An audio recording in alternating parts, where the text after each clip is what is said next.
because you said that about running.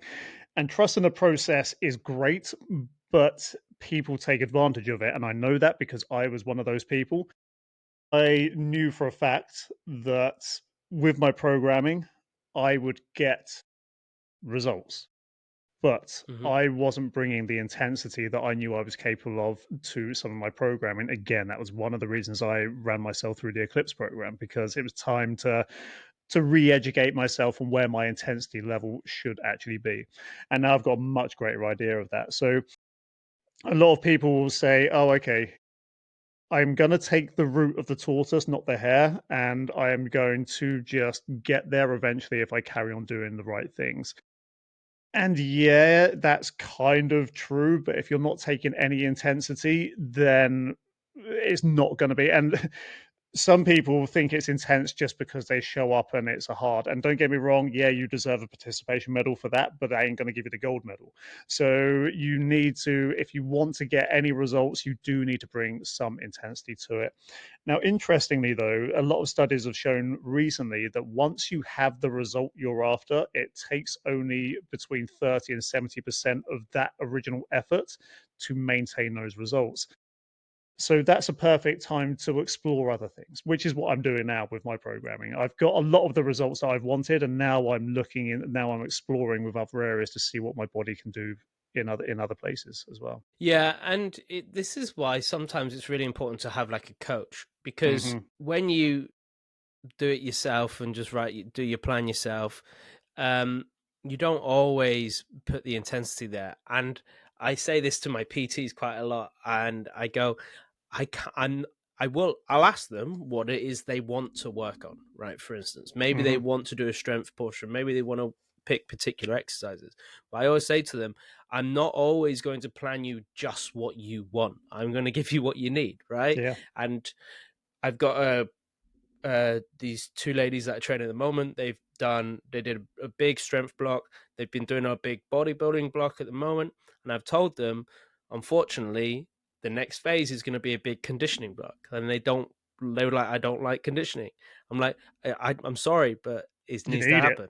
Yeah, yeah. Yeah, it's good. It's going to Mm, happen, and I'll make it fun, and I'll put in other stuff that you like. But there's always going to be a period of time where we need to push some areas that we don't like. Um, and that's why having a coach to do that for you is good, because they will plan what you need, not just what you want. And they'll it's know when you're slacking off as well. Yeah, 100%. It's funny you say that because I've got one of my clients who I had this morning. Actually, she's just been on holiday, and she knew full well she's kind of in the same age range as the was one of the clients that you're talking about now. And yeah, she knew full well coming back off holiday it'd be a conditioning phase. And yeah, she's like, you could tell she doesn't like it as much, but she also knows she's got to do it. So yeah, it's fine. And the results that come from that are worth it. So like you say, definitely worth having a coach. And the thing is, when you do have a coach as well, you can trust the process of the coach, because you're not so it's so easy when you're programming for yourself to just program the things you like to do. I mean, I'd be one Mm. rep maxing all the freaking time if that was if I if I was unaware of what negative effects I'd have on my body. I'd just be like, yeah, I don't do that. Doing that, no cardio. But again, that's one of the reasons, and this is what you alluded it to. Well, actually, it's what you connected it to earlier on. I am now trusting the process of running. I'm pushing the intensity of it, definitely, but I know it's going to get me there. I'm not taking advantage of the fact that I'm just going to poodle along all the time. It's a little bit different from you. I hope you don't go too fully into it because of the knee injury, to be honest. But yeah, it's at the moment I know when I'm going easy on myself and when I can push a bit harder. And that I find it harder with running, man. Like when I get to that 10th k on the 10k, I'm just like, oh, I could just slow down right now. But I'm like, come on, just push for it, just push for it, and let's get it done. Yeah, I've actually been more frustrated with the running right now because I want to run faster.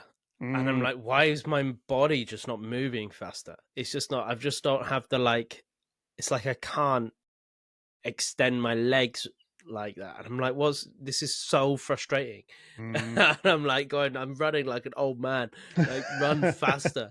And I keep pushing it a little bit more, and I got fat to me today. To be fair, I was quicker. I felt quicker, but yeah, God, it gets on my tits. Yeah. It's hard. It is hard, and it's, it's the things we don't like doing that we usually become Mm. bad at as well. So